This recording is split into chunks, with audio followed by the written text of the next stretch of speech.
Yep, up here. Testing 1, 2, 3, 4. Nope. Oh, thanks. Okay. Yeah.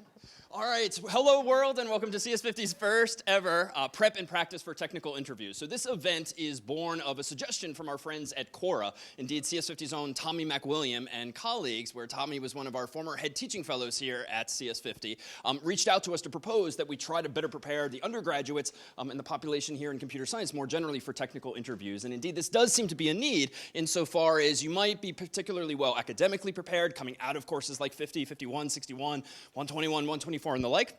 But there aren't all that many opportunities to actually experience what it's like to be interviewed by someone from the real world about things you learned or maybe didn't learn. In fact, I was just thinking back on my own first interview process, which was probably after taking just 50 and 51, probably the summer thereafter, and Microsoft was on campus, so this was some 20 years ago for me, and I decided it would be a good idea to try to impress the interviewer when he asked me, "What's your favorite language?" to say, "MIPS assembly language," after which point, because I had a genuine intellectual interest in it at the time, but hadn't actually prepared for this, and so his follow-up question was, "Well, why don't you program the following in MIPS assembly?" So if you can take away any of my own personal advice, don't do that.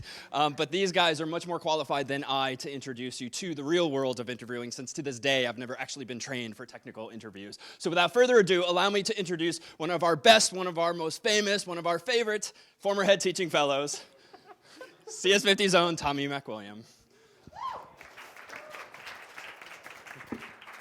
That's probably the longest intro I've had. So my name's Tommy. So I'm an engineering manager here at Quora. I've been at Quora for around 3.5 years or so. And right now I work on our platform team. So this is the team that builds all of our internal APIs, tools, libraries across all the platforms that Quora works on. So this includes everything from our back-end web abstractions to our native mobile abstractions and everything that powers our native mobile apps. So I'd love to introduce our other two presenters today, have them introduce themselves. Hi, my name is Vanessa. I'm an engineering manager at Quora. Been there for about 2 years, and I work on core product and quality. So a mix of things, including making the best writer experience, as well as detecting things like spam and harassment and getting them as far away from Quora as possible. Hey, everyone. I'm Spencer Chan. I'm a staff software engineer, also on the platform team with Tommy. I was Harvard 12, and so I guess that means that I took CS50 7 years ago. So Tommy and I were in the same section of CS50 many, many years ago. Spencer's a lot smarter than I was. Still is. Okay, so as David was mentioning, we really love to take this opportunity just to teach as much as we can about the interview practice itself. So like I said, a lot of courses, they prep you for kind of the academic side, but then when you get into an interview, it can be really scary if you don't know what to expect or what's going to happen. So really our goal today is to give you, as best we can, a sense for what's going to happen in technical interviews, and then what you can do in order to succeed in those interviews. So first, we're going to talk a bit about before the interview, so thinking about companies, even what companies do you want to apply to, questions you should be asking yourself. Talk a bit about the logistics of an interview, the types of different interviews you're going to see. Then we're going to move into the technical interview itself. So some strategies for once you're in the interview. We're going to have some fun role-playing so you can see what good and bad interviews look like. And then we're just going to wrap up with a lot of time for Q&A. I think that one of the most valuable parts of this would be an opportunity for you to ask questions about us. Really anything you want about the technical interview process, we'd love to give you answers from our perspective. So I'd love to start just with a quick anecdote, similar to David with my first experience as a technical interviewee. So I had also just, my freshman year, I had just taken CS51, and so I walked into a technical interview, I think it was Facebook, and they asked me this question. It was something around trees or binary trees or something. And so I was like, okay, I'm taking CS51. I bet this interviewer is going to be really impressed if I do this thing in OCaml. Unfortunately, while I was taking CS51, I did not know OCaml. And during the interview, I also did not know OCaml, and it went extremely, extremely badly. So I did very poorly in the interview. So lessons from that, one, just making sure to do something that you're really comfortable with and not, as David was saying, not picking some language that you're not actually familiar with. But two, don't give up.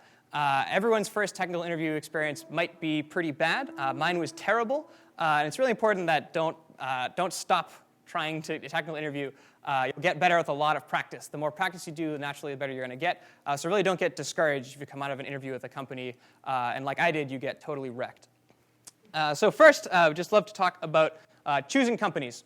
So I came up with these 5 questions that to kind of ask yourself when you're trying to evaluate which companies to interview for. This is something I talk with the students a lot about, actually, sometimes after they have an offer and they're kind of choosing between different offers, but also before they're choosing which companies to even interview at. So I'd just love to share some thoughts that some students have shared with me about what they think about when you're choosing companies. So for the first question you should ask yourself is really, what are you looking for? This sounds pretty obvious, but different internships and different full-time opportunities can give you pretty different things. So for example, some people in an internship or full-time job, they're looking to maximize their impact. They want to come in and have an immediate impact on the product, start shipping stuff. Other people want to optimize for learning. It's not so important if I'm actually shipping changes to people. What's more important is that I'm learning so I can eventually be shipping changes later. Some people want to optimize for things like work-life balance or trying out a new location. Like maybe you've grown up in Boston your whole life and you want to try living in Silicon Valley or living in New York City for a summer, and that's something you might want to consider. And other things like money and a bunch of other needs. The thing I want to emphasize is that everyone is different. I remember when I was evaluating a few of my different opportunities and deciding what companies to interview, some people would be like, no, you're crazy, like you have to interview here, or no, you like definitely have to go to this company. But I really want to emphasize that everyone has totally different needs. And so if you find yourself with a bunch of friends telling you to do a bunch of different things, or everyone pushing you to one same company, just recognize that what you're looking for might be really different than what everyone else is looking for.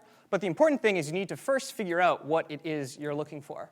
This is something that is going to come up in the technical interview itself. It is extremely likely that some interviewer asks you, what are you looking for out of this internship? What do you want out of this role? And so it's good for that reason. But the more important thing is that if you don't know what you're looking for, it's really hard to even evaluate all of these opportunities. So that's kind of the first step in any interviewing process. The second is kind of this filtering pass across all of the different companies that might be out there, is really be excited to get up every day and work on this product. Especially as a full-time engineer, you'll probably be getting up at 8 a.m. every day for the next year, maybe 2 years, et cetera. And if you're not really excited to work on that product, you're probably not going to be doing your best work. So the things you should do are, 1, definitely use the product that you're applying to. This will also come up in an interview. It's extremely likely that someone in an interview is going to ask you, what do you think of our product? What's your experience been using our product? Maybe ask you to improve it in some way, or where do you see our product going in 3 to 5 years? So it's really easy for an interviewer to tell if you have not used the product you're interviewing for. So before you interview, make sure that you actually do that. Not only to succeed in this part of the interview, but to make sure that you're applying for an opportunity that you actually think is going to be fun. And second, not just the product, but learn more about the company's mission. This is kind of something that a lot of companies try to make really public and available on their jobs page, but just once you're at a company, the mission itself becomes extremely important. So as an example, Quora's mission is to share and grow the world's knowledge, which is kind of like a high-level statement, but it's kind of motivating why everyone here is at Quora. So if you read a company's mission statement and you decide that mission just isn't for you, again, you're not going to be really excited every day to go up and work there, and so it might not be someplace you want to apply. Next, so that's the product. The second half is you'd be excited to get up every day and work with the people. The people that you interview with are a pretty representative sample of the people that you're going to be working with at the company. So as you're interviewing, that's really something important to keep in the back of your head. At the end of nearly every technical interview, the interviewer will end the interview by saying something like, do you have any questions for me? And this really is your opportunity to ask a bunch of questions. Some people will just say kind of shallower questions like, oh, how many people work here? Not really a great question. You can Google that. It's probably on the company's website somewhere. A better question is, tell me about your company's culture. Tell me about the parts of the culture you like the most, or the parts of the culture you might want to change the most. That's really going to give you a flavor for what it's like to work at the company in a way that reading online and talking to people isn't going to get you. So it's really important to utilize that opportunity during the interview to get as much information out of the interviewer as you can. And as far as the interview is concerned, if you have lots of interesting questions and have a great conversation, that's also a really positive signal, because it shows to the interviewer that you are legitimately interested in this company, which is an important part of the decision process. So second, after you have an offer, a lot of companies will organize something called cell chats. And that's just an opportunity for you to set up 30-minute conversations, 60-minute conversations with different people at the company. A lot of people, when they're evaluating their first offers and haven't done this before, don't even know that this is a thing. But really, companies are so excited to set up people from their company to talk more with you, to give them more information about the company. So if the recruiters don't already offer if a recruiter offers, I'd love to set you up to talk to some people, definitely take them up on it. And if they don't offer, ask. Companies are more than happy to set you up and talk with people. So once you have the offer, really take advantage of all those things to get even more information about the company so you can make a good choice. Next, do the things that you value align with the things that the company values? So each company has a different set of values. And values are broadly defined as things that the company values more than other companies value. So as an example, and this is from our own company, so these are our set of values here. So being mission first, having a lot of drive, being agile, having high awareness, and having a lot of pragmatism. So these are things that Quora values relative to other companies. So something in our values, for an example, something that's not in our values, as an example, is don't kill people. I think all companies value that, and so calling it out here doesn't make any sense.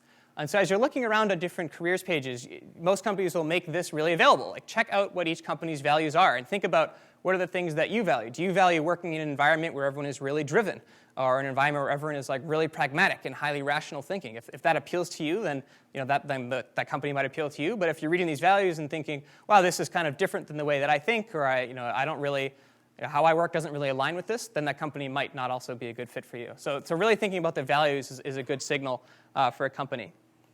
And finally, how big is the company? So this is a pretty simple thing to find out.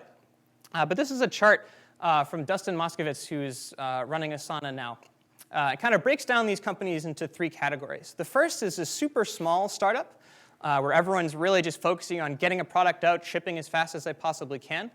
The second bucket is kind of in between the garage startup and the Google.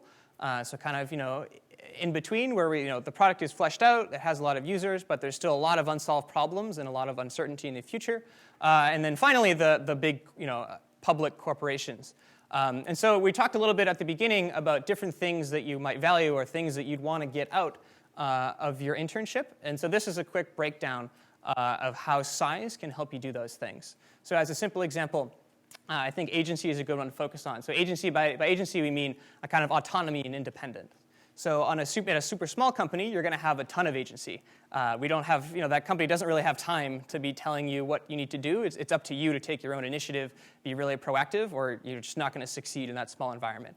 The mid-sized company, so that's kind of in between. So there's probably some teams established. The teams might be really flexible, and so you can kind of choose where you want to go. And then a larger corporation, you're probably just assigned to a team. So there's probably lots of teams at the company. There's lots of structure and hierarchy. So if that's something that appeals to you, or you think that's the environment you work best in, then that size company is where you want to go. So I won't go into detail on all of these just because you can read this, and we'll make all the slides available after.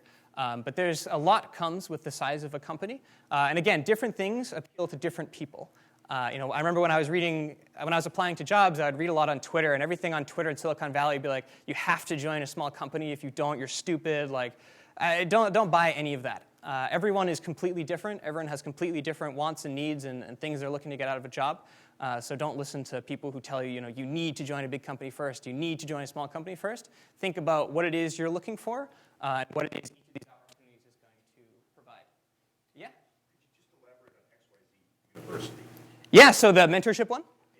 Yeah, so by mentorship here, we basically mean as a entry level or junior engineer, how much mentorship you're going to get from other folks at the company. So let's talk about small company. So a small company kind of ad hoc, meaning really not a lot of time to think about mentorship. We've got to get a product shipped. We've got to get rolling. So people are focusing on shipping. So by ad hoc, we mean if you need help, you can ask some engineer and they'll help them. They'll help you, but you're not going to get much more than that. So it's a middle company here with mentors and boot camps. So again, this is kind of where Quora falls in the spectrum. So Quora when everyone joins, they get explicitly assigned a mentor. So that's someone senior from the team, and that's kind of their go-to person. We also have a boot camp program. So people who come in and they're not sure what they want to work on will go through a boot camp for 6 weeks or so, trying out different teams, different problems. So that kind of structure won't exist at a really small company. And then by XYZ University, this means these really, really built-out learning programs. So as an example, some larger companies have internships that are targeted at people with only a year of experience or so. They might be called Facebook University or things like that. And they're really just really, really, really structured mentorship programs where the goal is to be mentored and learn, not so much actually ship. This could also be referring to at some larger companies. Let's say I'm coming in as a backend engineer and I want to start learning mobile development. They might have a whole structured program where if I want to switch teams, I can go through the mobile university or the mobile crash course before I can switch teams. So kind of just a lot of structured mentorship. OK. So that's it on choosing companies. Like I said, happy to answer any questions at the end on that as well. So next, I'm going to talk really briefly about resumes. And the reason I'm going to talk very briefly is because resumes are not that important. I'm talking specifically for the tech industry. I'm not going to make any claims about any other industries, because I'm probably wrong. But in the tech industry, at least, your resume is really not that important relative to all of the other things that are going on. So why is it not that important? Can anyone guess how long the average recruiter spends reading your resume? 15, 20 seconds. Other guesses?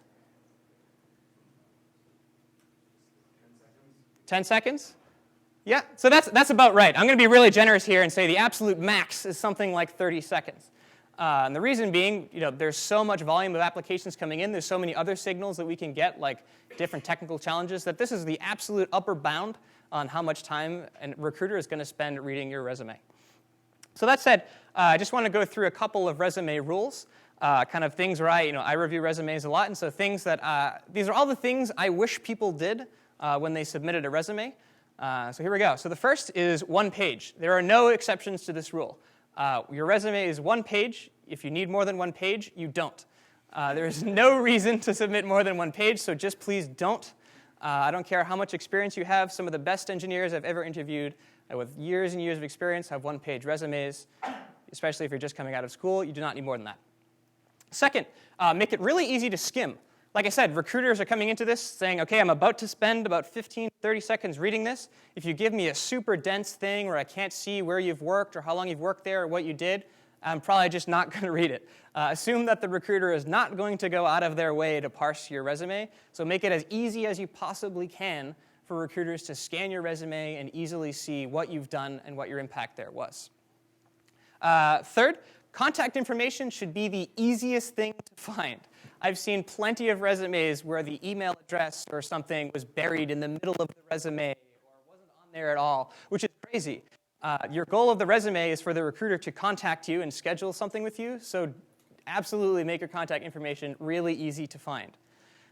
Next, so highlight specific accomplishments from past internships. Be super, super concrete. If you ran an A/B test that moved some engagement metric 17%, tell me about it. That sounds really cool, and maybe I'll ask you about it in person. If you just kind of say, I worked here, and that's it, it's just a lot harder to actually understand what your impact was at those companies. So be really, really specific and highlight your actual accomplishments. So don't just say, worked on project X. Not that interesting. Tell me you worked on project X, and then tell me the impact that it had. Did it increase usage? Did it make your product faster? Did it enable other engineers at the company to move faster? Tell me about what you actually accomplished, not just the name of the project you worked on. And last, include interesting personal projects. I've seen many resumes, you kind of go to a school and go to a career fair, and you'll start to see the same personal project come up on a bunch of resumes because it's like something you did in a class. It's not super interesting. It's just kind of taking space that could be used by other stuff. So that said, if you have a side project that you worked on at a hackathon or just on the side and you put on GitHub and it got some stars or you posted to Hacker News or something, include that. Tell me about that. Tell me about why you're passionate about it and what you learned building it. But if you're just telling me about the final project you did for a class, it's not as interesting. That's kind of like table stakes. If you went through this class, then you did this project. And as recruiters and people are reviewing resumes from the same school, they can kind of see that. And it gets less and less interesting the more times we see it. So some funnier ones. Absolutely do not ever, ever have any charts or ratings next to your skills. This sounds crazy, but if you ever Google free resume template, which I'm going to do in just a moment, you'll see this all over the place. Don't tell me that you're 4 stars at teamwork and 4.7 out of 10 on jQuery. It's not useful. It doesn't make any sense. We have no idea who's a 10 out of 10 in jQuery. I don't know. Without that upper bound, it's meaningless. It just looks silly. Please don't do it. Second, I see these both on resumes. You do not need an objective. We all know what your objective is. It is to seek a challenging internship in the field of computer science, to maximize your learning and have an impact on people. You don't need to tell me that. I have read that I don't know how many times on a resume. Please don't include it. You're wasting space. Second, we know you have references available on request. Who doesn't? Like, don't include that on a resume. If we really need a reference, we're not going to be like, oh, well, this person didn't say they have references available, so we're not going to do it. It's just a complete waste of space and just kind of makes you look silly. Third, this is a really fun one. If you do not have a professional-looking email address or handle on LinkedIn, create one. It's free. There are thousands of email providers for which you can create a professional-looking email address. You know, I've had, literally, this is not a joke, I've had people come in with email addresses like Bob123456789012345. Like, it's crazy. Like, these are actual email addresses that come in. It just, again, it's just like, it makes you look unnecessarily silly. Just create a professional-looking email address. It's the thing the recruiters are going to be emailing and typing out in their email client. If you're submitting something you think your recruiter would be embarrassed to be typing, don't. Finally, include relevant links like LinkedIn, GitHub, etc. Again, you know, if it goes to an engineer who might want to look at some of the interesting personal projects you've done, it'd be great if they can click through some source code. You know, they might be able to read your source code and be like, oh, wow, this is really clean, this is really cool. You know, I'd love to move them through the process. It just gives you a lot more signal than just saying, you know, I released this thing and I think it's pretty cool. So like I said, I went and I Googled free resume template on Google. So these are not real resumes. John Smith is not a real person, presumably. And so I just want to talk about what's really terrible and bad about this resume. One, top left, the photo. No, this is a resume. You're not creating a dating profile. There is no need to have a photo in the top left. Second, this is what I'm talking about when I say charts and skills and ratings. This person is a 4 at Microsoft Office, and also a 4 in communication. I don't know if I want a 4 in communication. Also, what does that even mean? He's only a 3 on team player. Like, this makes absolutely no sense. I see this all the time. There's no need to do that. On the left here, this is nice. You have all of your contact information easily available. There's no doubt how to reach this person over email, or over LinkedIn, or Facebook. That said, there's really no need. I'm never going to need to reach this person over Facebook and Twitter. So unless you genuinely want me to click this link, which you probably don't include it. Then above here, it's kind of nice. You can see the experience. I can see easily the company. I can see the job title. That's good. The text you can't read. It's just kind of lorem ipsum, so it doesn't matter. So that's like the good things and bad things about this resume. So I have one more. You notice immediately this breaks a rule. This is 2 pages. Do never submit anything that's 2 pages. This might be a cover letter or something. I don't care. It's 1 page. At the top here, these are charts. These are even better than stars. These are bar graphs about their different skills. And so you can see, you know, the team player in a different visual thing. Just don't do that. There's more like references down here. That's not really that helpful, but it's nice. Name is at the top, easy to read. Contact information is highlighted down here, easy to read. But this is not at all easy to skim. You have this weird, like, right-aligned, left-aligned thing going on where it's like not really clear. I can't easily see where you've worked, what you've done. So this is an example of something that's not at all easy to skim. Compared to the last one that was just kind of like linear, heading what I did, heading what I did. It's a lot easier to skim than this. And it's also wasting like 1/6 of the resume on whatever that is, pie charts. So don't do that. So that's everything I have on resumes. Like I said, I'm not going to spend too much time on this because it genuinely is not that important relative to a lot of the other things that are. So next, I want to dive into the technical interview itself. So that was kind of all of our content on before the interview. So now we're going to dive into the interview. So I'm going to start by talking about a few different types of technical interviews that you're going to see. But before that, just some quick logistics. So first, start interviewing as soon as you can. This sounds crazy, but some people will, you know, in summer 2015, be interviewing for a job they're going to have in summer 2016. It sounds super far out. Eventually, people in preschool are going to be interviewing for people for like jobs, and 20 years later, it gets earlier and every year, but you kind of have to follow those trends. So really, start interviewing as soon as you possibly can. So by that, I mean sometimes late summer, early fall. That's when a lot of these processes start. That's when a lot of these companies are thinking about university recruiting. You know, it's not something that we think about every day of every year. We really focus in on it in the late summer, early fall, meaning we have more interviewer bandwidth available. You know, we might be going to OCI, you know, going on campus to career fairs and things like that. So if you wait to start thinking about it until after that, you're just going to miss all of that stuff. So start as early as you can. Second, plan for interviewing. I know this is really hard, but interviewing takes a lot of time, and you have classes going on as well. So as best you can, try to plan for that. Whether that just means it could be as simple as starting a paper in advance if you know that you're going to be interviewing in a couple of weeks. If you can, maybe like saving that super hard class for a spring when you're not going to be interviewing. Just kind of keep it in mind that interviewing takes a ton of time. Flying across the country, if you're coming from here to Silicon Valley, it's a long flight. I don't know how many times I've done it, especially because I grew up here. It sucks. You're going to be really tired afterwards. So just keep that in mind, that interviewing is going to be a big time suck, and plan your semester accordingly. And third, look for programs that are targeted to your experience. There are lots of, like I was saying before, there are lots of big companies that target universities and target people with different levels of CS experience. So look out for those. As an example, if this is your first year of computer science and you're looking to try a tech internship, look for these companies that are offering programs that target you. Since that's one, you're going to be more successful in the interview, but more importantly, the internship is going to be more valuable and more helpful to you if it's targeted to your experience. So just be on the lookout for that. Some companies will say, we're just looking for people who are juniors and are going to be eligible for a full-time offer. Other companies say, we love having freshmen. We have special mentorship program targeted at first-year students. Just talk to your recruiter. When you go to a career fair, ask about that. What are the different programs you have available? Do you have anything targeted for fill in the blank with whatever your experience is? That's just going to help you find a better opportunity. So this is basically a quick overview of the kind of flow you'll have in an interview. So some companies will start with some kind of online coding challenge. You might just go to some URL. They give you 30 minutes to submit, something, to answer some coding question. Maybe it has automated grading. Maybe it doesn't. That's just something some companies start with. So plan for that. Be ready for that. After that, there'll probably be some kind of technical phone screen. This will probably be in the range of 45 to 60 minutes. This will be mostly technical questions, could be some other stuff as well. Then you're probably going to have some kind of on-site portion. Most companies will do 1, maybe 2 technical phone screens. Totally varies with the company. Then the on-site portion is after that, so that's when the company will fly you out to wherever they are or some office they're at, where you're going to meet with a few different people from the team. So most companies for the on-site portion have around 3 to 5 interviews, lasting around 45 to 60 minutes each.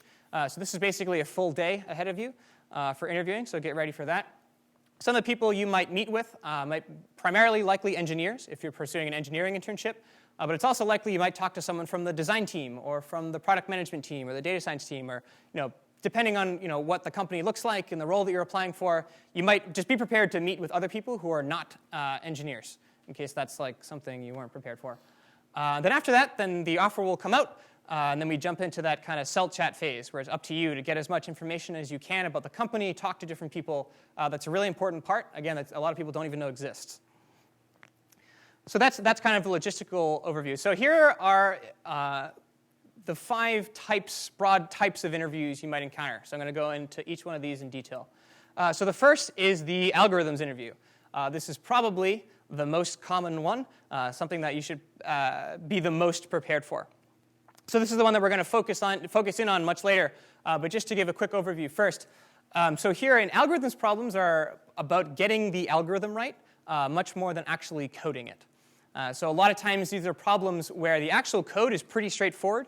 Like sometimes in a PSET, you'll be looking at or something that has a recursive solution. You're like, oh wow, that was like 5 lines, but like thinking about those 5 lines is really hard. That's basically an algorithms problem. So your goal here is to optimize probably for time and space complexity. So you want to try to come up with an optimal solution or one that's as fast as possible. As a strategy, it's pretty okay to start with a naive solution first. You can say to your interviewer, hey, I know this is exponential, but let me just start with this and then optimize it later. It's much better to come out of the interview having written something than having written nothing, because you're trying to only come up with the optimized solution.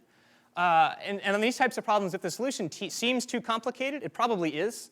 If you find yourself writing like a million different cases and it starts to get really long, you're probably going down the wrong track, so it's something to be aware of. So we're going to go in much more detail about algorithms interviews later, so I'm going to stop there. But first, any guesses for like some common classes of algorithms problems? So like, groups or similar type questions. Yeah? Yeah, that's a good one. So sorting and searching. Other ones?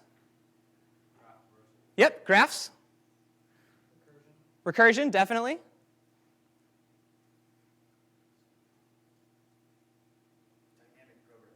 Dynamic programming, says Rob. Yeah, so that's basically everything there. I also added strings. And so this last one here, what wasn't said, is like math.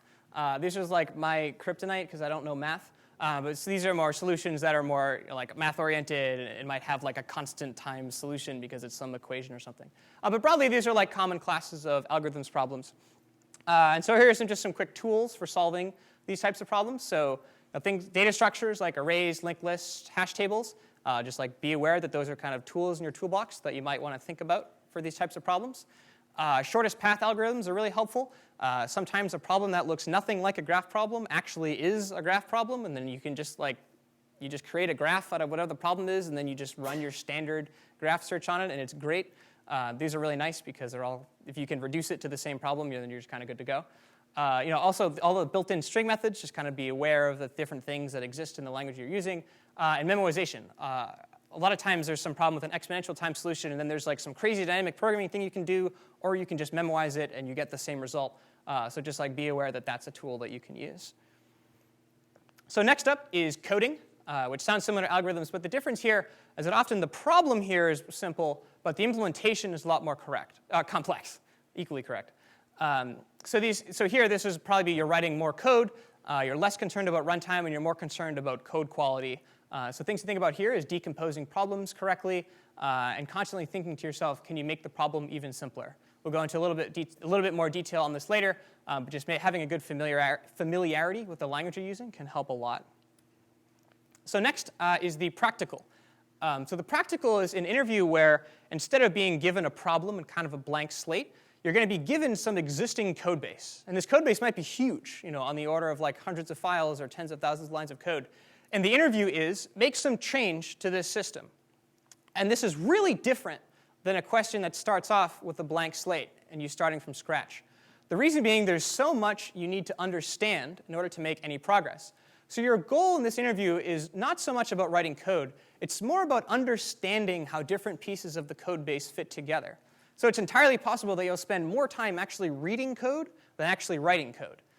So this interview is really assessing how do you understand a system, how can you decompose it and trace execution and figure out how all the different parts of the system are fitting together. So a couple tips for these types of interviews, because we will not go into more detail on this. So one is be familiar with some kind of development environment. So that could be, you're really good at Vim, like Rob, or you have Sublime Text and you know those shortcuts and you feel comfortable opening files in Sublime Text, or there's some IDE that you like Eclipse or Xcode or something. Just be familiar with something in case that's what you're asked to do. Often this interviewer will say, here's the code base, use whatever tools you like. It could be Vim and grep. You could open up Eclipse. Often the interviewer will leave that up to you. So just be ready to have some kind of environment that you're familiar with and you can be successful in. Second, a really good way to figure out how different parts of the system are fitting together is to use stack traces. So again, a stack trace is basically, it will pause the execution of a program. You can see all of the different functions that are currently in the call stack. So a kind of a cheap way to get a call stack out of a running system is you just throw an exception. Set a variable equal to 1/0, and bang, you're going to get a call stack. So that'll really help you understand what's being called and how things are actually moving around, much more than trying to add print statements that say like this function called or this function called. You'll get the same, basically you'll get the same thing but a lot faster using a call stack, and you'll impress your interviewer a lot more. So next is systems design. So as you might expect, this is a question that's about designing some system. I'll caveat that this question isn't as common for interns and new grads. A lot of times these are targeting more experienced folks. But I roughly break this category down into two types of questions. The first is technical design. So that's asking someone, how would you architect the Gmail app? Super, super open-ended. There's like a bunch of different directions you could go in. You could talk about, you mean from the server side, or do you mean the client? Or, these problems are going to be extremely open-ended, and it's up to you to ask questions of the interviewer and figure out what exactly they're trying to get you to do. And the second is product design. So this is something like, what feature is missing from Gmail? Really nothing technical at all. It's just having you think about the product. A pretty common thing is an interviewer at a company will ask you about the product that company makes. This is why using that product and being familiar with it is really important.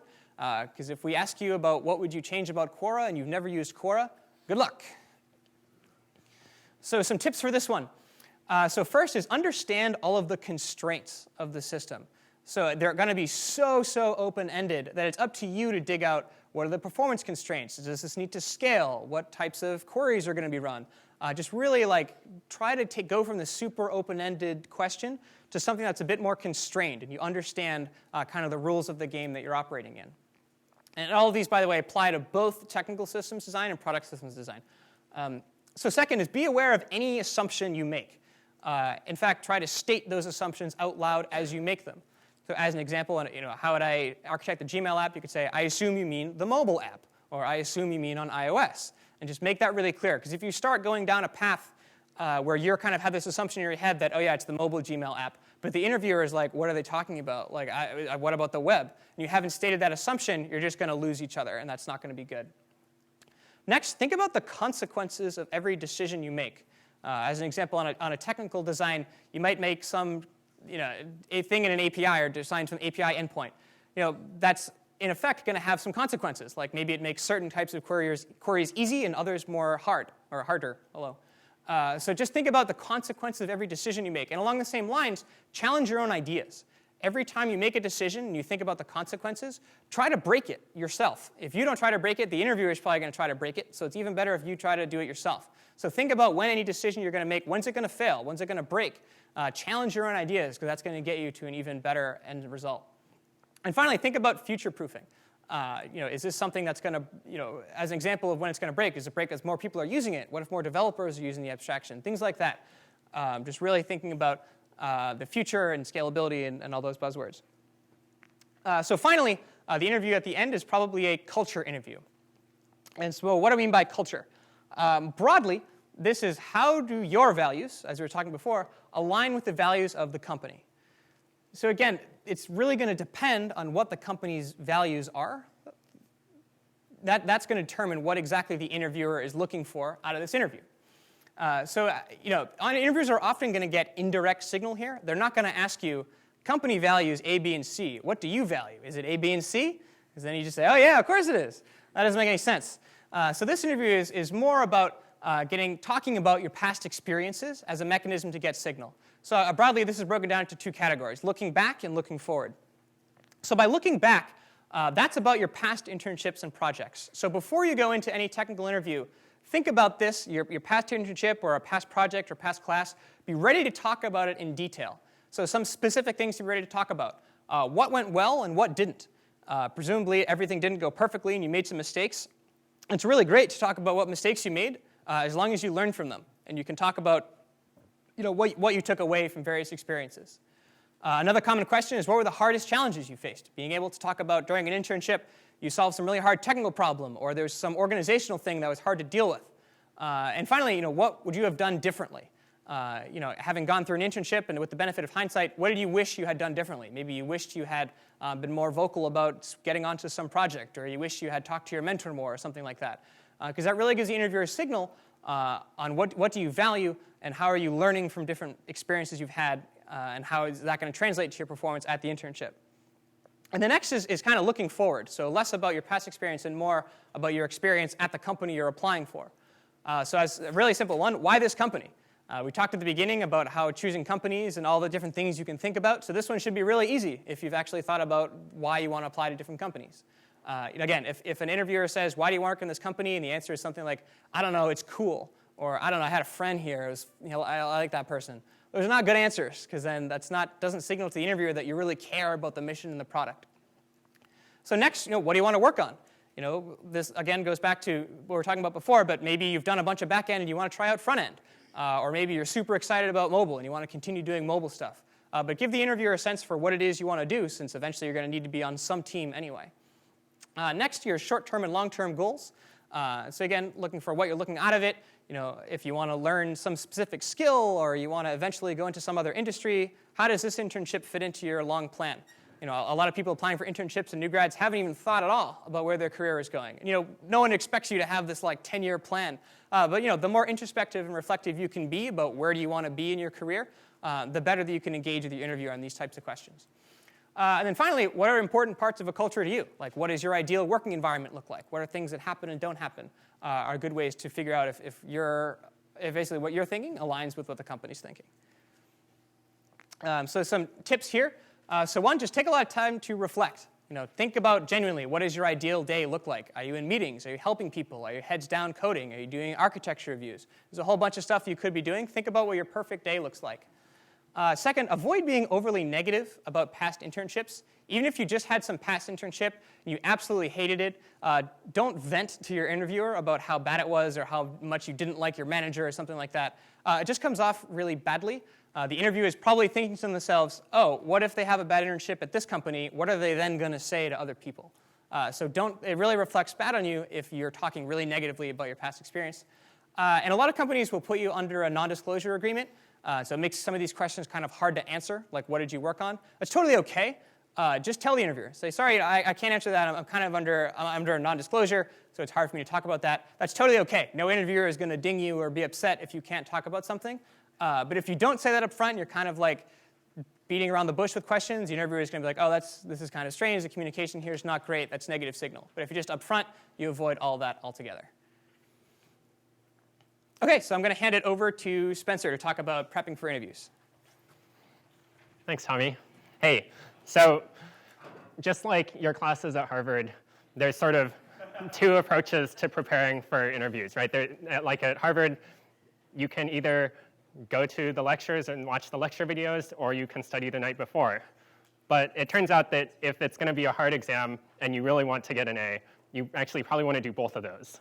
So I'm going to cover sort of the equivalence of both of these approaches for doing technical interviews. So the long-term game here is that the more you do interviews, the better you will be at interviewing. I know that I myself started off as being pretty bad at interviews, but I got much, much better over the course of my interviewing career, so to speak. Because there's really some things that you can only gain by experience, right? If you go into the interview and you're really nervous because it's your first time interviewing, it's really hard to prepare for that ahead of time. But if you've done like 10, 15 interviews before, then there's nothing that you have to worry about because you've seen this all, and you know that you can handle it. Another thing is that if you spend more time programming, you'll probably become better at programming. You'll become faster at it.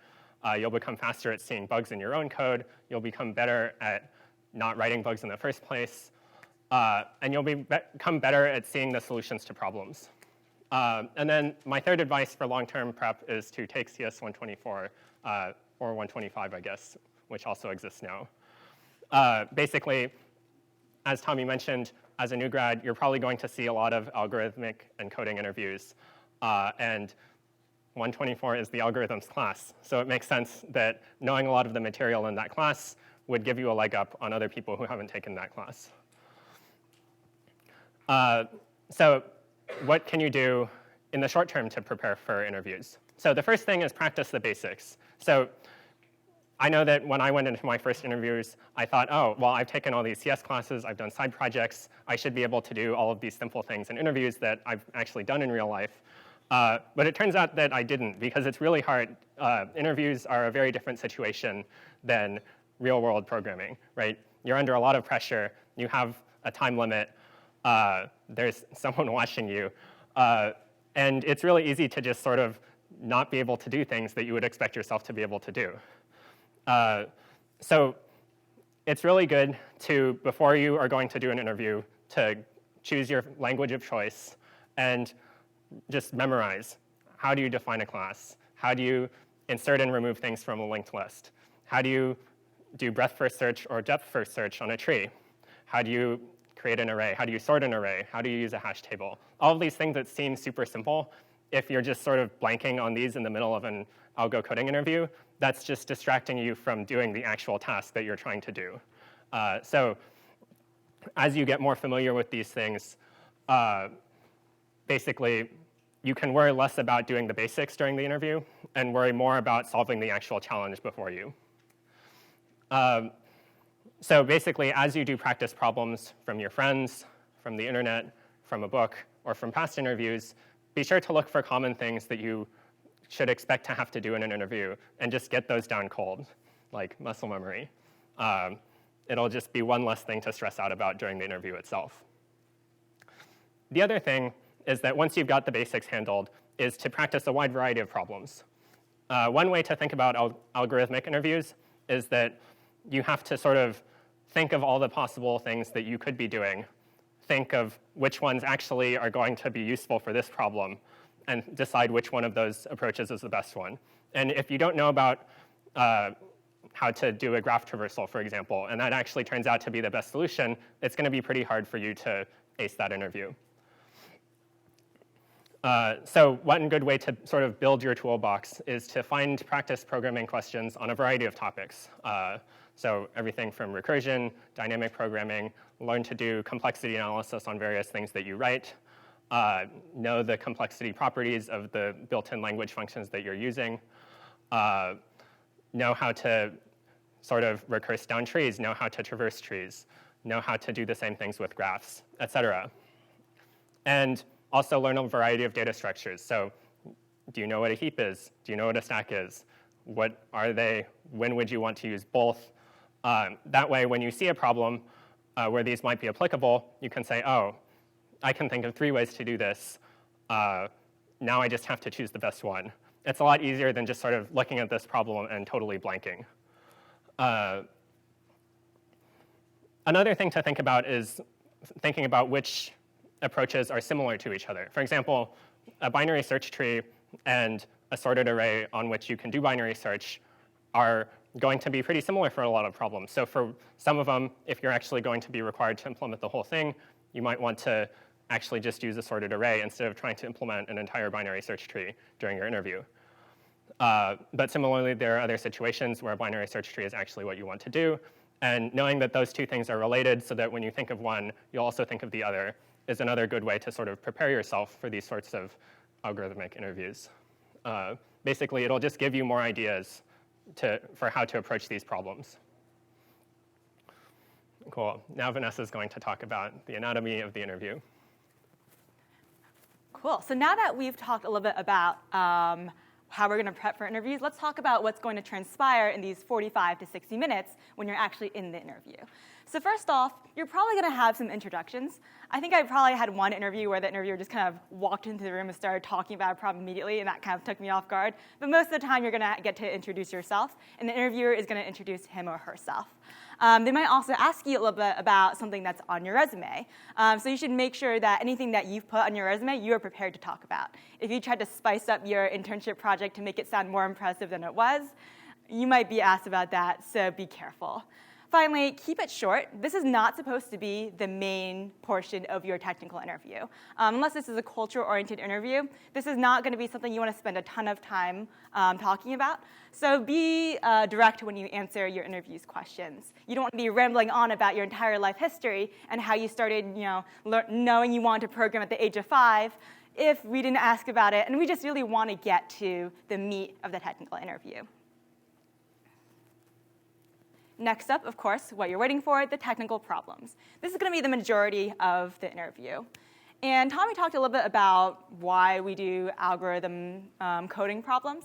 And this is also going to be the focus of what we talk about here. So just to recap why we do this. One thing to keep in mind is that school and industry are really not all that similar. So you're wondering, why am I even being asked about these things? A big reason is because as students, you have this kind of shared toolbox of knowledge of data structures and algorithms. And if we were interviewing someone who had 10 years of experience in iOS, we might want to ask you about that experience. But we don't have that sort of stuff to ask you about nearly as much. So it's kind of the shared toolbox that we can assume that you have. We know it's an imperfect proxy for evaluating your problem-solving skills.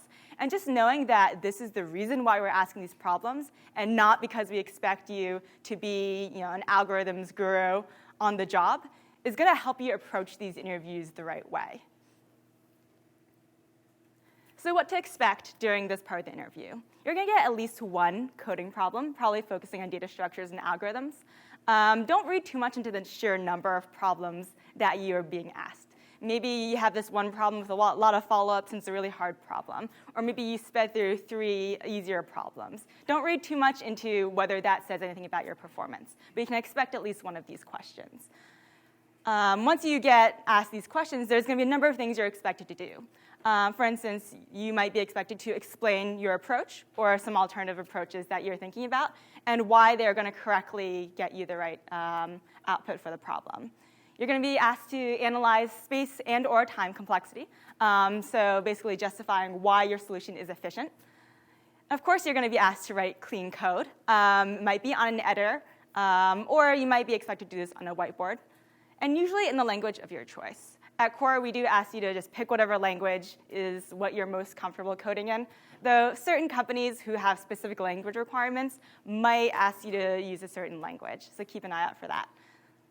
Finally, you might be expected to test your code, and if you're anything like me, you're not going to get it perfectly right the first time, so you'll probably have to iterate on it a little bit as well.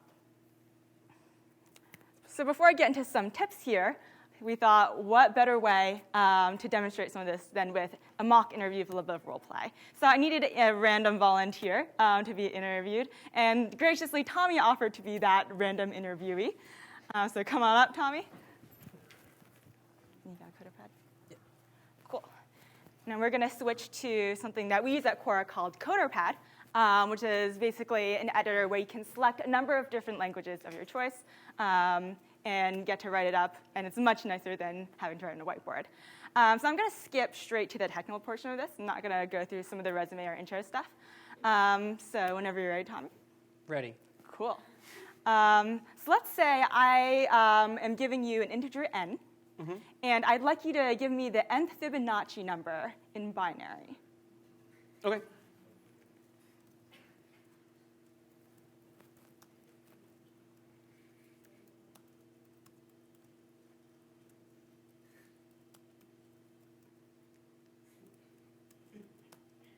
So tell me a little bit about what you're thinking one second. so far. I have a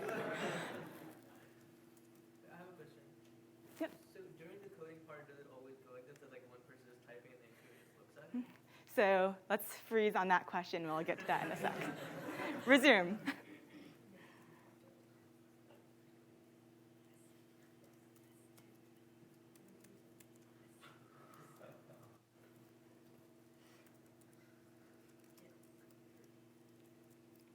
OK. Cool. All right, let's freeze there. The interview is not over, but thank you, Tommy. We're going to revisit this interview in just a sec, but I actually wanted to also do a second mock interview with a second random volunteer, and Spencer has graciously offered to be the second interviewee. And because he has not seen anything that we have just seen, I'm going to ask him the exact same problem. So Spencer, if I give you an integer n, and I would like the nth Fibonacci number, and I'd like that in binary, what do you think? OK, so let's see. If I remember correctly, the Fibonacci sequence, the 0th number is 0, the first number is 1, and then every number after that is the sum of the previous two. Is that what you're looking for? Yeah, okay, that's exactly what I'm looking for. OK, so OK, that's good. Let's see. So let's see. So I think I could do this recursively, right? So sort of pretty similar to what I just explained to you.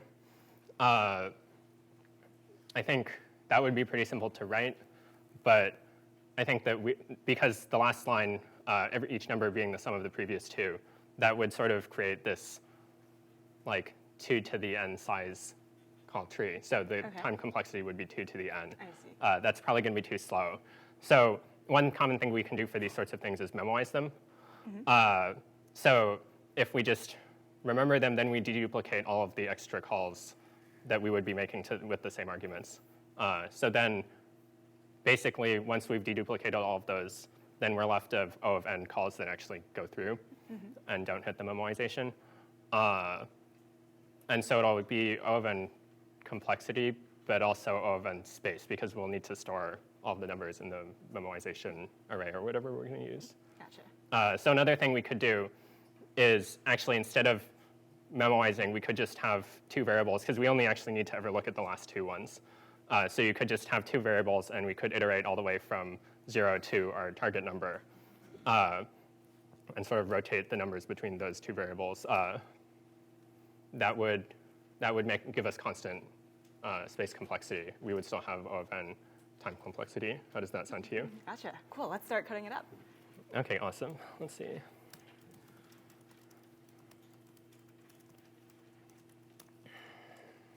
Okay, so I'm going to want two variable names.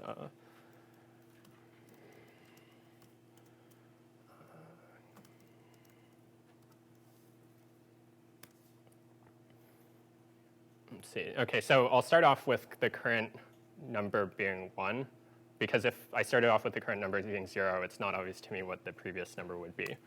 So I'll handle the case where n is less than 1 here, because in those cases we just want to return 0. Gotcha. Otherwise, we're basically going to want to iterate through this, and then at the end we're going to want to return current. Let's see. So, okay, and then the rest of this is we're going to actually want to, I don't think we're going to use this variable, so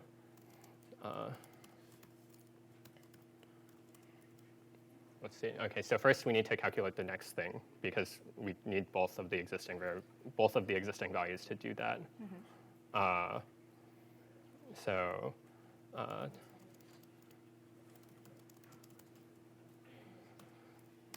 let's see.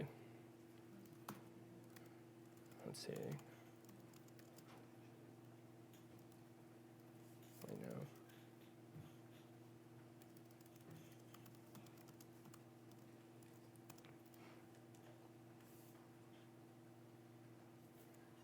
And then, So what are these variables doing? let's see. So temporary is storing the thing that's going to be the next value of current. Gotcha. Previous is the last one, and then we're just sort of rotating through these. Okay, so I think that's going to be good. Let me test it.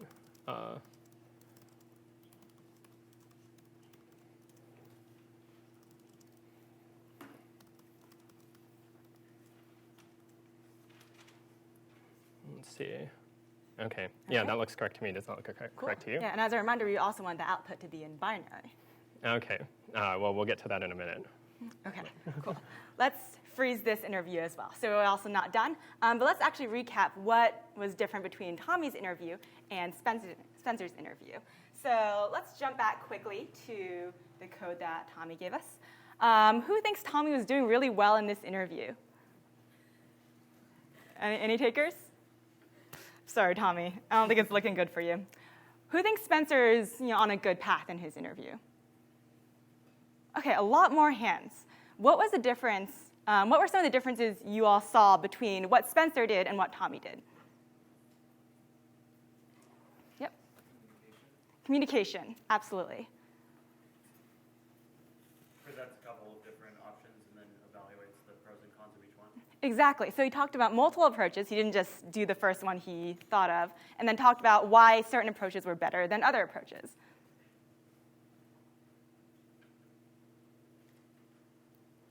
Yep. He tested his code. Yeah, he tested his code. He tried to actually verify that it was doing what he wanted. All right, so you guys already touched on a lot of the differences between how they were doing in these interviews. So why don't we pause the mock interviewing for a sec and kind of recap some of the things you all just said. So first off, when given a problem statement, you might notice that Tommy just jumped into writing the code immediately, but there's actually a lot of things you might want to do before actually starting to write any code at all, even though you think that's the whole point of the interview. First thing is always tell your interviewer if you've seen the problem before. This is not something we just saw in the demo, but something that you should always do no matter what. Sometimes I ask, hey, let me know if you've seen a problem like this before. But even if your interviewer does not do this, make sure you're always, always honest about this. Funny anecdote is once we had someone who came in and in back-to-back interviews accidentally was asked the same problem, said nothing about it at all, just kind of took it as a free ride the second time around. But we noticed when we were debriefing, definitely not something that you want to see in a candidate that you might want to hire. So even if that person did really well on the technical side in all these interviews, that's kind of a big red flag. So always mention, even if you think you might have remotely seen something similar, just let your interviewer know that you have seen something like that before. They'll give you a much more fun problem to do. Next, you make sure you understand the problem. Even if it seems like a pretty straightforward problem, don't make any assumptions about what the interviewer is expecting of you. So you might notice that Spencer actually tried to verify, OK, the 0th indexed Fibonacci number is 0, the next one is 1, and then it follows this rule. Is that what you're looking for? And I was able to verify, yes, that is exactly what I'm looking for.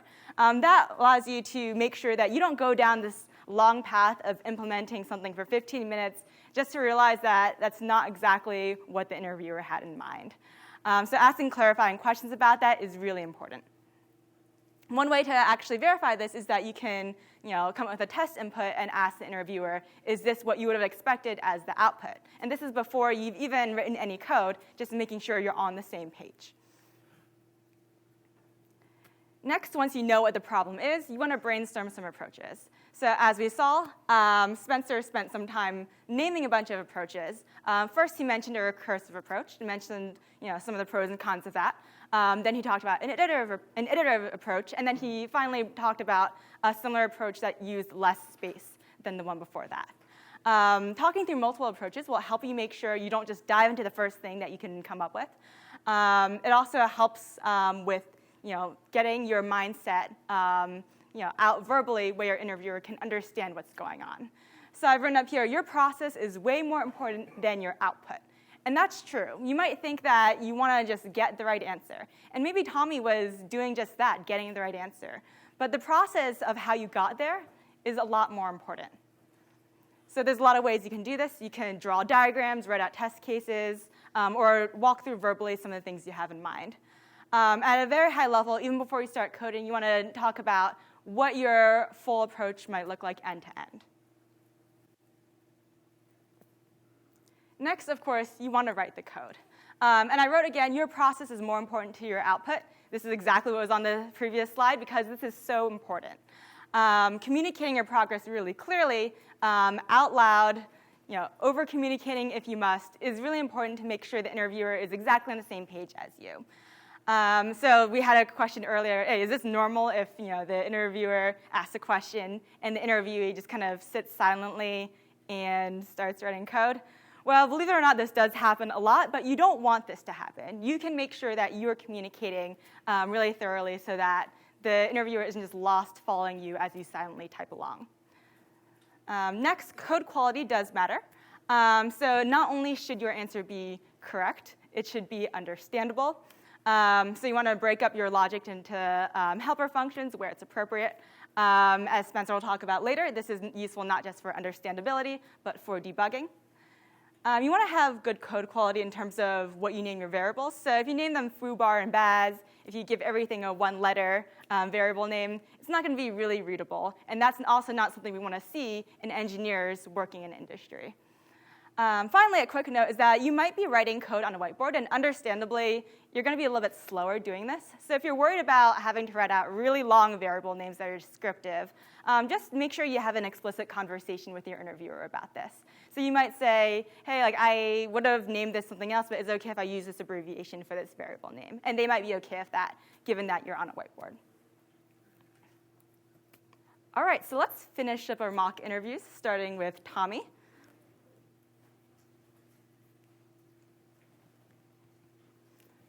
So to recap, we were just going through this problem, and both Tommy and Spencer were at this point where they were almost done writing some of the code. So let's unfreeze where we left off. Cool. So tell me a little bit about what your code is doing right now. It's a Fibonacci sequence. I'm going to run it. Didn't do anything. OK. Is it broken? So can you tell me a little bit about what you expect it to do? I put the right answer. Is a coder pad broken? Or? So why don't we actually test this to see if it's giving us the output that we'd expect.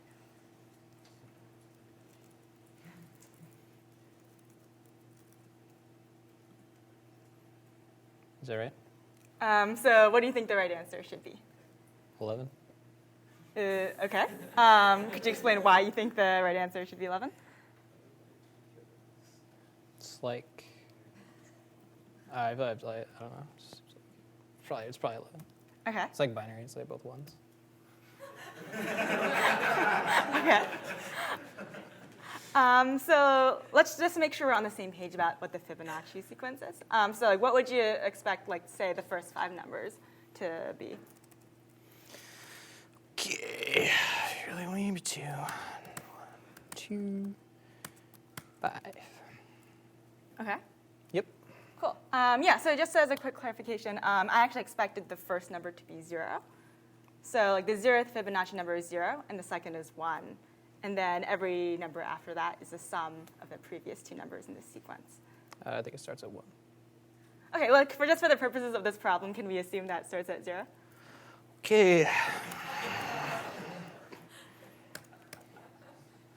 All right, so just really quickly building off of that, let's get to the fifth Fibonacci number.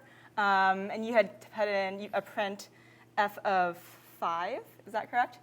Yep. And that got you 11. In binary, it's 3. Okay, That's right.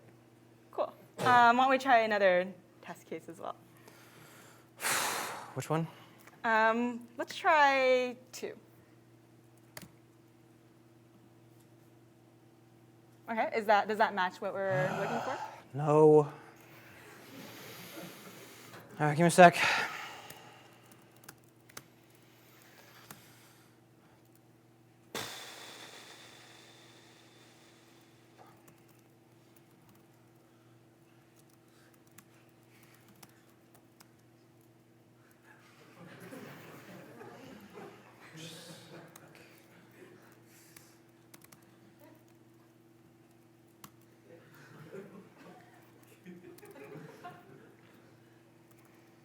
Okay, could you tell me a little bit about what you're trying to do here?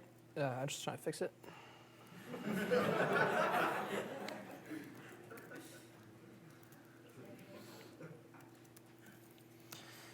It's binary now. Okay, why don't we test it again to see if that does what we want? Okay. Oh, jeez. Do you know what this means? So why don't we walk through this? So you got some sort of type error. Yeah. Cool. And where did we end up getting this error? I don't know what This is an actual mistake. I don't know what just happened. Okay. I don't know what I did. Sorry for the snafu. Edit it out in post. Yeah, I got an error. All right, what is the error telling you? It's like ints and strings or something. Okay. So star or something. Yeah, maybe I like switch these or something. I thought that was gonna work. Maybe this is like the wrong. It's like the wrong order. Yeah, why don't we just talk through like the code that you have right now so we understand what's going on? Yeah. So yeah, I mean, what I'm doing is I'm like, you got your base case. You gotta have a base case. Then I got the recursive case. It's cool.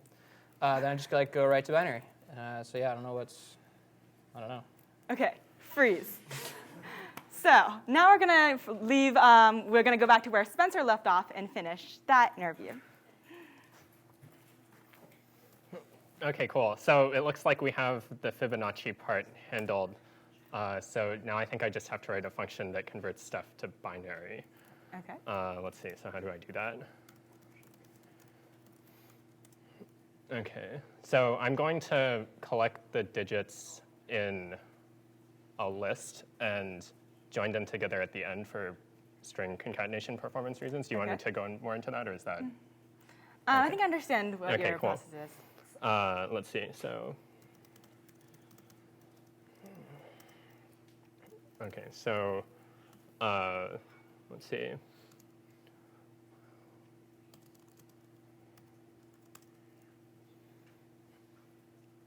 Okay, so basically we're going to keep sort of going from right to left in the binary number that we're trying to create. And so to do that, we're going to divide by 2 repeatedly.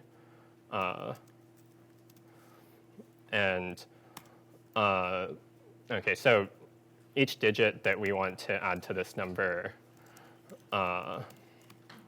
is going to be, let's see. So if n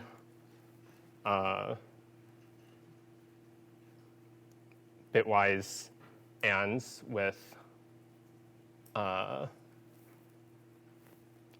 then we'll want to use a 1. Okay. Let's see. Otherwise, we'll want to use a 0. Let's see.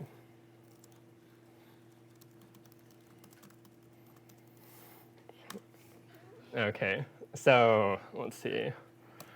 Okay, so now we have all the digits. Now we just need to join them together in reverse order. So let's see.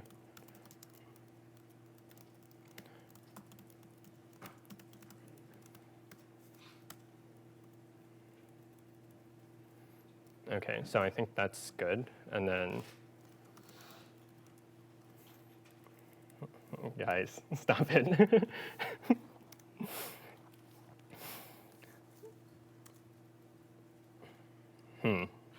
That doesn't look correct, but it was definitely correct. But okay, well, at least I tested the Fibonacci function beforehand, so I know that my problem is in the 2 binary function. So let's see, maybe I'll take a look at that. Obviously, everything is 1, so that maybe I have a problem in the line where I'm deciding between 1 and 0. Oh, okay, yeah, I used the wrong bitwise operator here. Okay, so let's see if that fixed it. Okay, yeah, that looks correct to me. Let's see. Okay, cool, yeah. Any All right, questions? and let's freeze. So in both interviews, we didn't actually get to the end of it, but thank you, Spencer and Tommy. Let's talk a little bit about how these interviews continue to be a little bit different from each other. And as a refresher, let's revisit where Tommy ended up. What are some things you all noticed about how Tommy is doing on this problem?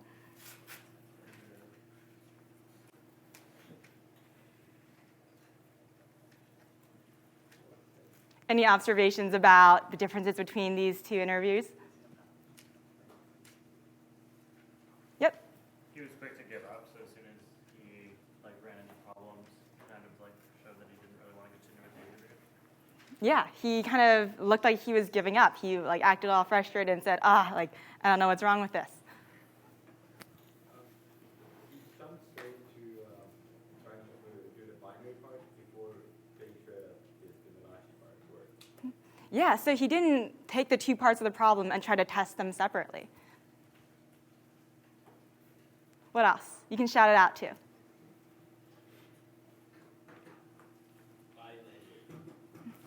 Body language? Yeah, so the body language showed that Tommy's a little bit less open to some of the hints and cues I was trying to give him. Just as a reminder, here's what Spencer's looked like. What did Spencer do well in his interview?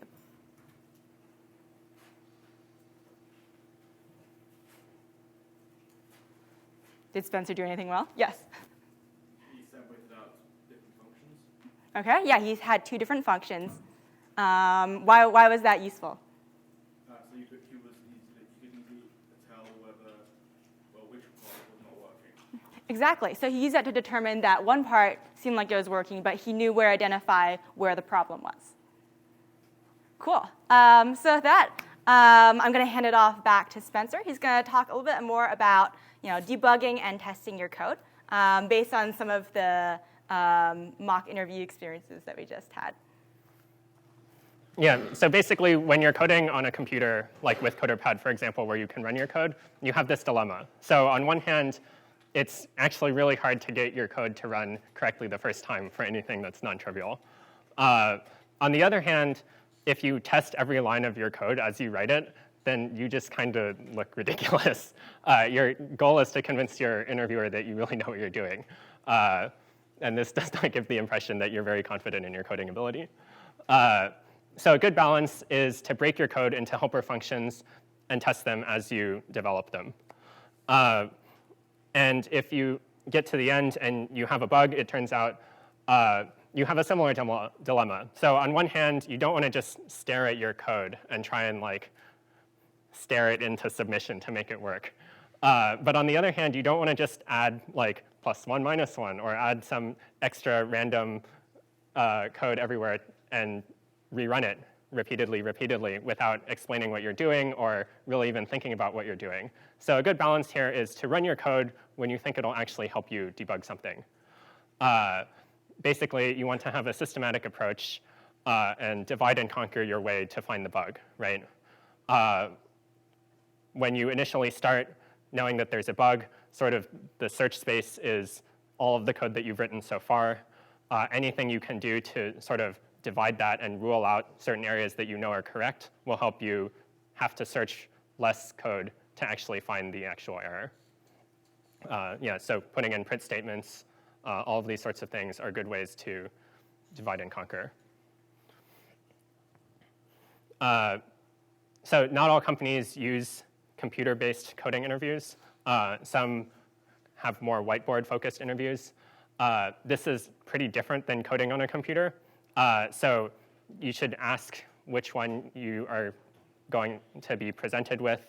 That way you know which one to expect, and you can practice it, because these are both pretty different environments to be working in. So on a whiteboard, for example, you have to watch out for running out of space. You have to remember that you can't really refactor your code after you've written a significant amount of it. You can't reorder your lines very easily. You can't rename stuff very easily. And you'll have to get good at debugging by just stepping through code in your head, because you're not going to be able to run your code. And that makes it much harder to debug.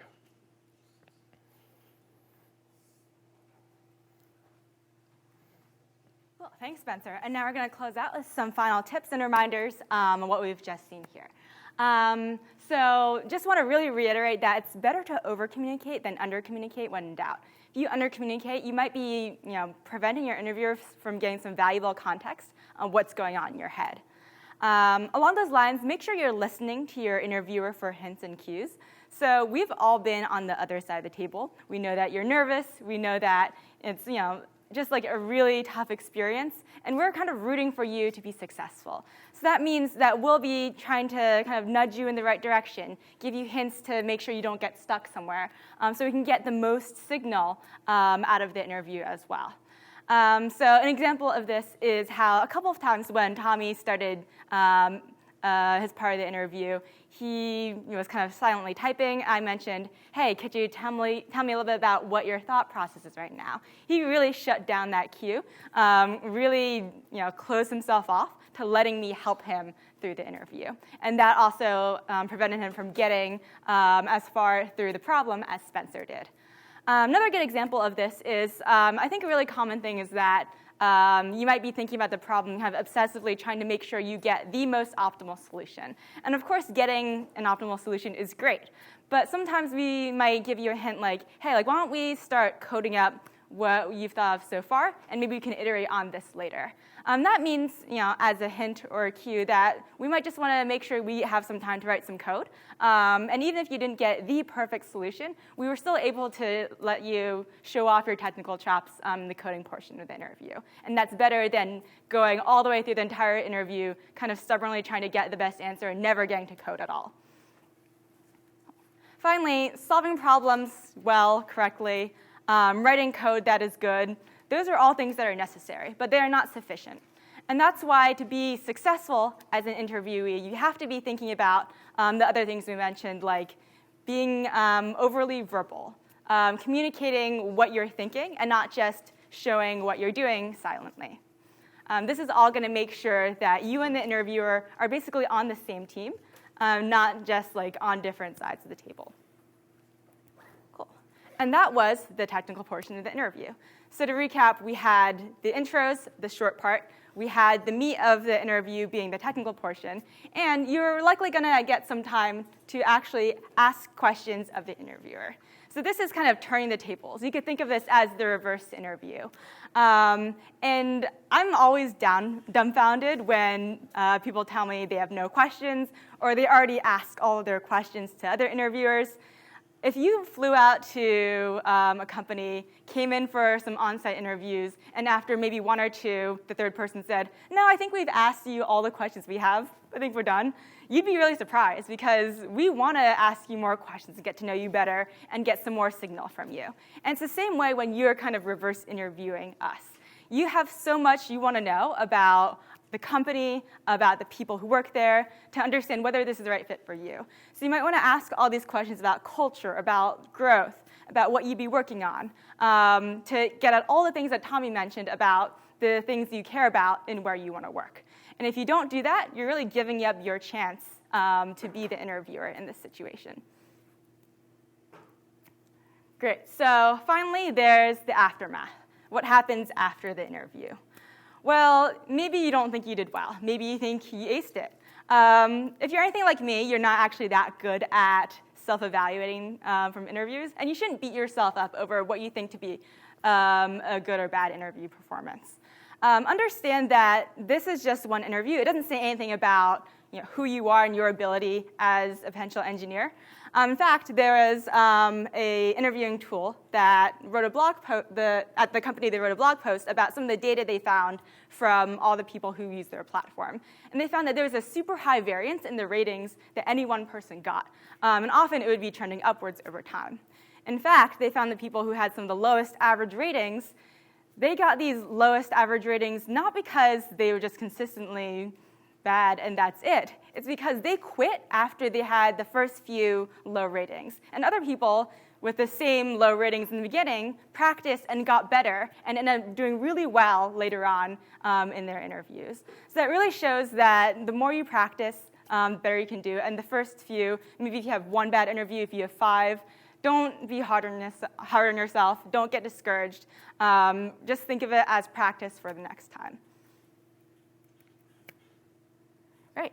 And that is all. Thank you all for coming. All 3 of us will be up here for Q&A. Yeah, so we have some time, so we'd just love to take any questions you have now. And before you go, we also have a Google form that we'd love to just, if you're interested in learning more about Quora and would like to reach out to us, just head to this form. We also have a couple people outside the door if you want to just submit on their laptops instead of yours.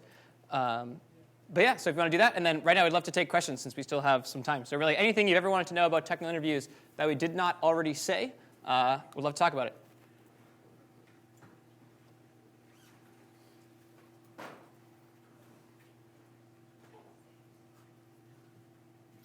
Yeah. I have a question back before you got to the interviews. Uh-huh. So,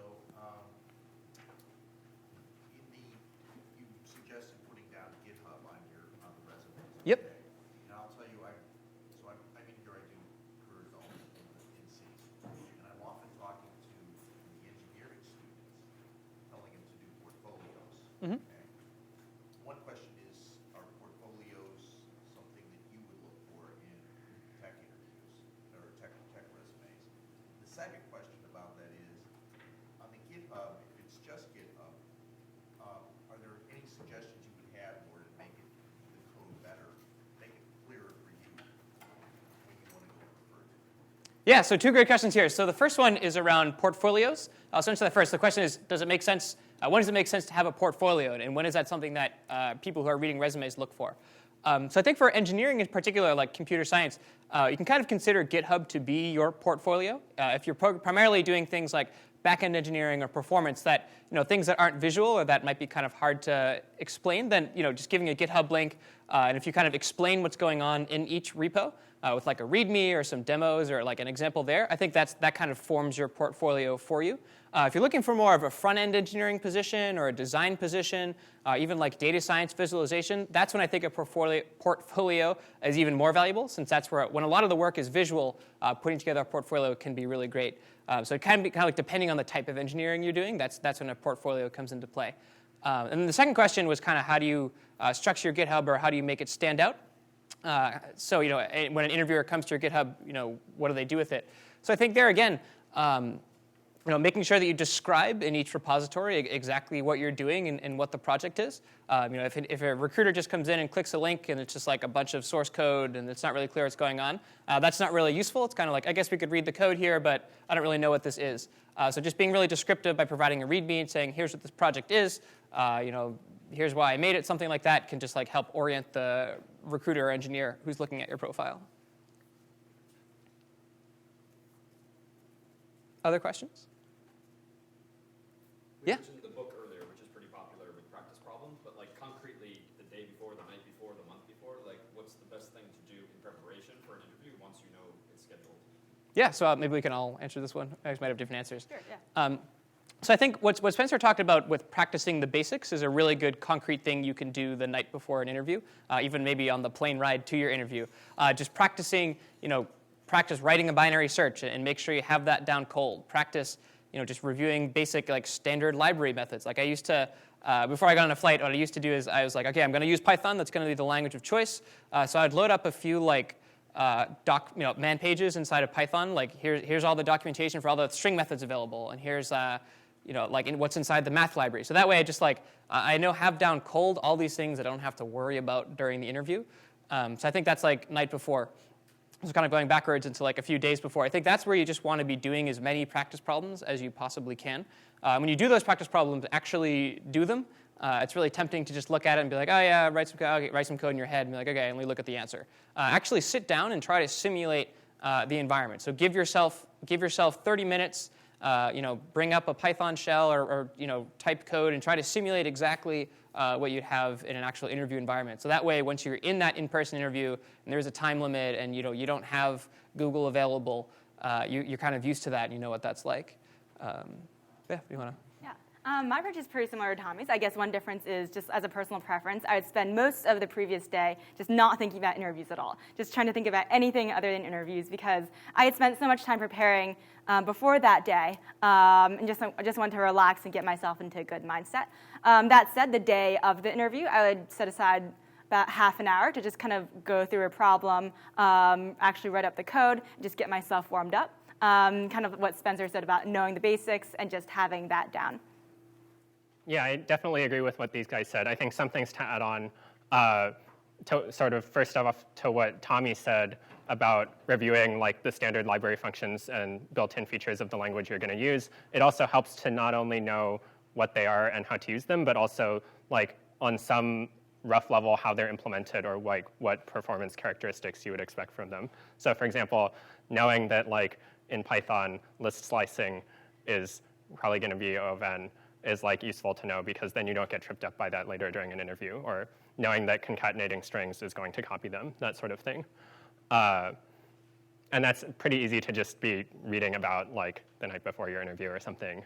Another thing is that the thing about talking out loud as you're coding is actually really unnatural. So it's been like 4 years or something since I interviewed, and so like doing this up here was really weird for me because I basically really had to think about consciously like trying to do that because normally every day I'm coding and I don't actually have to do that most of the time. So if, as Tommy said, you're trying to simulate this as closely as possible, you're doing these problems with a timer and a coder pad or whatever your preferred coding environment is, and just sort of talk to yourself like a crazy person and like just practice voicing your thoughts so that your interviewer will know what you're thinking. Yeah. I had a question about finding cool stuff to put on your resume. So if you're applying for your first job, you don't really have a lot of you have to know real world experience. And as you said, if you're doing just a project with class, it wouldn't really stand out because it's just like a project with class that everyone does. So in terms of finding cool personal projects that you could put on, what would be your recommendation for that? Yeah, so a really good starting point. So the question was, how do you pick out personal projects? And if it's your first internship in particular, and you don't have much in your resume yet, like what should you look out for if you want to create some side projects? So maybe we can all answer this too. But for me, a good starting point is looking at APIs. Maybe some company just released a new API, and there aren't too many things that use it yet. Or maybe there's some tool you use and another tool you use. You want to create some utility to bring them together.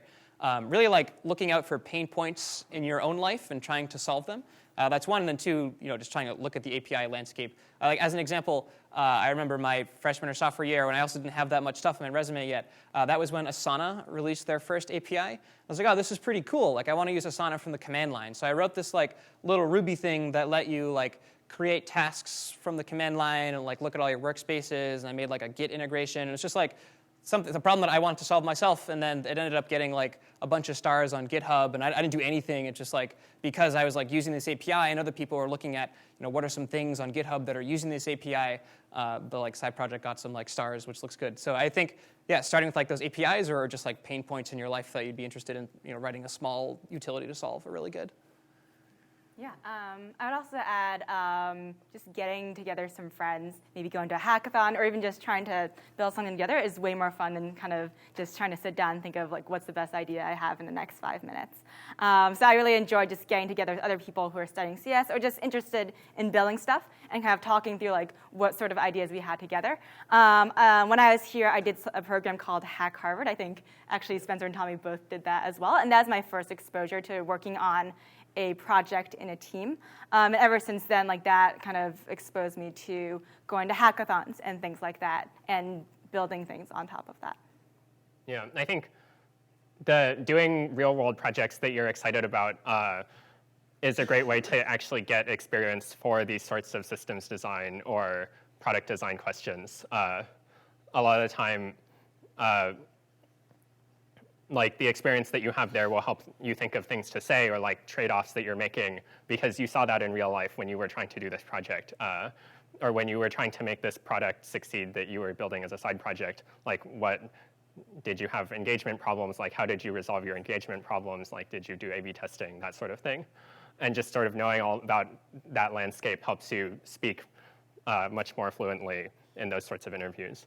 But I think another thing to keep in mind is that like these projects and your GitHub is still only one part of the sort of interview cycle, right? Like so as someone who does a lot of these algo coding interviews for Quora, my normal routine is that sort of I'll see this interview on my calendar, I'll go grab the resume, and then immediately walk over to the interview room while I'm reading the resume. So basically, I haven't actually had any time to go to your GitHub or anything like that, or see the actual code of any of your projects. I'm just going to be purely evaluating you on your performance in the interview. So actually, maybe that's good because I'm not biasing myself in any way. But there are other people, for example, the manager and the recruiter, who will have probably gone through those links. So if you have great side projects and stuff like that on your resume, you'll have impressed some people in the loop, but not all of them. Other question?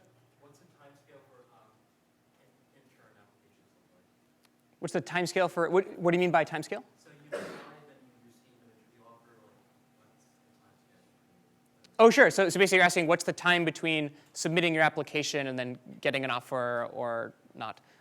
Yeah, so happy to talk about that. So it's going to vary a lot with companies. As a general rule, smaller companies are probably going to be faster than larger companies. So a fast timeline might look something like you're at a career fair, you hand your resume to a recruiter at a career fair, they think it's great, they schedule you a technical phone screen or an on-campus interview within the next couple days. So then maybe like a couple days of turnaround time for the interviewer to write their feedback, submit it to recruiting. Then you might be, so basically time between technical phone screen and being invited on site might be as short as a couple days, might be as long as a week or so, maybe longer depending on what recruiting's bandwidth looks like and the size of the company. Then time in between on-site and an offer decision, a yes or no and an offer, is pretty similar. It's really going to vary based on the company. Could take as long as a few weeks because we need approvals from headcount and finance and all that stuff, or it could be as short as a couple days if the company is a lot smaller. So end to end, it could be a couple weeks or it could be closer to a month and a half. I remember when I was in college, one of my good friends was trying to get a return offer from an internship he had done the previous summer. And while he was waiting for the hiring committee at this large company to approve his return offer, he actually went through the entire resume to offer process at a startup while he was waiting for this committee at a large company. So I think, to what Tommy said, there's very different timescales involved here, depending on the company. Other questions? Yeah? Do you have any tips for if you get asked an interview or a question in an interview and you're like, I got nothing, I have no idea where to go? Yeah, any thoughts on well, a good often, interviewer first? One thing is that the interviewer is there to help you. And if they just see you staring at the problem for the entire hour, they're not actually going to get a whole lot of signal about that. like, I think so often the interviewer will try to say stuff and hint you in the right direction. And the interviewer, basically everything that the interviewer is going to tell you is probably going to be to try and help you. They're not going to be trying to like confuse you or be unfair to you or anything like that. So just sort of listen carefully, try and have a dialogue. Maybe just say what you're thinking, basically, and they'll try and guide you towards the correct solution. It's really hard as an interviewer to deal with candidates who, like, I don't know what they're thinking, and so I can't really get them onto the right track because I don't know whether what they're doing is the right thing or not because they haven't explained it. Yep. Yeah, I'd say something similar. So I think, if you get a problem and you're just not even sure where to start, just start thinking out loud. You might say, okay, maybe I want to use a binary tree for this because this is this, or maybe I want to use a hash table, this and this. A common reaction from your interviewer might be, okay, I think the hash table might be the better approach. Like let's go there, and then kind of like guide you along that way. Another thing too is sometimes you might just say that, like, I'm kind of stuck here, like, do you mind giving me a hint or helping me out? Or the more you make it a conversation and a dialogue, the better it's going to be. If anything, it kind of shows like what would happen if you got stuck at an internship. Hopefully if you're an intern somewhere and you get stuck, you don't just stare at the problem for a while. You go and ask your mentor or someone else on the team for help. So if you do that during an interview, that's actually a really good signal for the interviewer because it shows how you face these really hard challenges and how you react. And finally, just being really open about your communication is going to help with the interviewer with this. So even things that kind of feel awkward to say or obvious, like if it feels like an awkwardly obvious observation, you can still state that you're making that observation. Don't be worried that you're saying a naive solution because that might get you on the path to a better one. And I know it might feel uncomfortable. You might be kind of paranoid about that being a dumb thing to say. But if you don't say anything because you're worried about a solution not being a good one, then the interviewer isn't going to be able to help you iterate on that idea. Sometimes I ask a problem where like the best solution that you can possibly get is like n log n or something like that, and someone will just assume that for some reason they'll assume that I'm looking for a linear solution or a logarithmic solution or something like that, and they'll just spin their wheels without actually just confirming my expectations and communicating well. Other questions?